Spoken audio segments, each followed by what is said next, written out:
What's going on, guys? Welcome back to another episode of Lockdown Coverage. If you guys are new to the channel, my name's Daniel. On today's episode, we are going to be doing a new segment. I'm going to be doing top 5 quarterbacks that are in prime position to be replaced for the 2020 season. And because of their replacement, I think it could happen in several different directions. Either they have a young gun, rookie, high first-round pick slinger behind them, and their coaches and general managers and owners are just in such high anticipation to see these young guns. So eventually these old veteran quarterbacks will be replaced, in my opinion, or it could be an instance where the quarterback is not performing to the expectations of the team and the team is losing. Therefore, he does need to have a replacement. Either if the quarterback behind him is better or worse, they just need a change of scenery. So without any further ado, let me get to number 5. And again, this is just a list. This isn't really an order of what I think from 5 to 1 of who will be replaced quickest.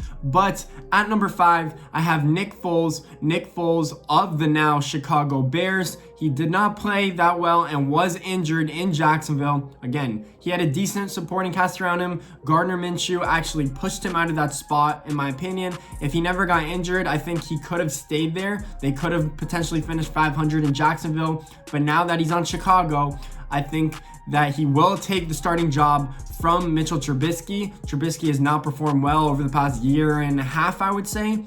When they made the playoffs and they had the double doink, I think he did have a pretty good season, in my opinion. Matt Nagy did know how to coach him, but in year 2, he struggled mightily. He had injuries, interceptions, accuracy was all over the place. Nick Foles will be much better in that area. If that is what the Bears are lacking, I think he could start. If the Bears stay above 500 throughout the season, I think he will stay there. But if not, I anticipate Mitchell Trubisky taking the reins from Nick Foles. And me saying this, I think that this quarterback competition is widely open. I think Mitchell Trubisky can also start and get replaced by Nick Foles. So I think it could go both ways. So we'll see what happens with the Chicago Bears situation. I also have Ryan Fitzpatrick as a quarterback that could get replaced. Again, played really good for probably one of the worst rosters I've ever seen in the Miami Dolphins, but they are mightily improved. Spent heavy on free agency, spent heavy on the draft, or got a lot of draft picks. And now they have Tua Tagovailoa. Depending on his health, that's the matter of time of when Ryan Fitzpatrick will be replaced.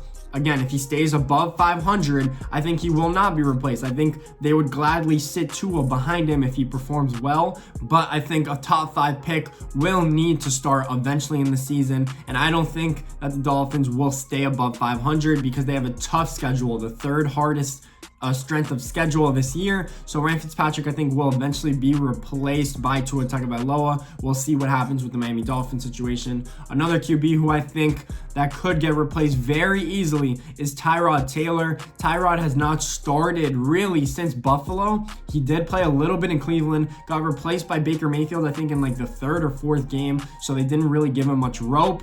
I think his best years are behind him as a scrambler and runner. Therefore, he doesn't bring to the table what other quarterbacks would. Justin Herbert, again, is the number 6 pick in the draft. Young quarterback who the LA Chargers actually need to start to save their coaching staff and their coaching career in general, in my opinion. So they might start him early. Even if he's not prepared, they're going to show off his arm talent and see what he could do if he can understand the system. The LA Chargers do have a great team on defense and on offense with Keenan Allen and Hunter Henry and Michael Williams. So I actually see what happens there. Another situation that I don't have much confidence in is the New England Patriots. I know they're saying that Jared Stidham is supposed to start, but Brian Hoyer, in my estimations, could start just as easily as Jared Stidham. And again, it's like a Mitchell Trubisky, Nick Foles situation. I think either could get replaced depending on who starts, because one, Jared Stidham is a young quarterback. If he doesn't play well, if he can't make his 2nd and 3rd reads, I think Brian Hoyer can replace him there.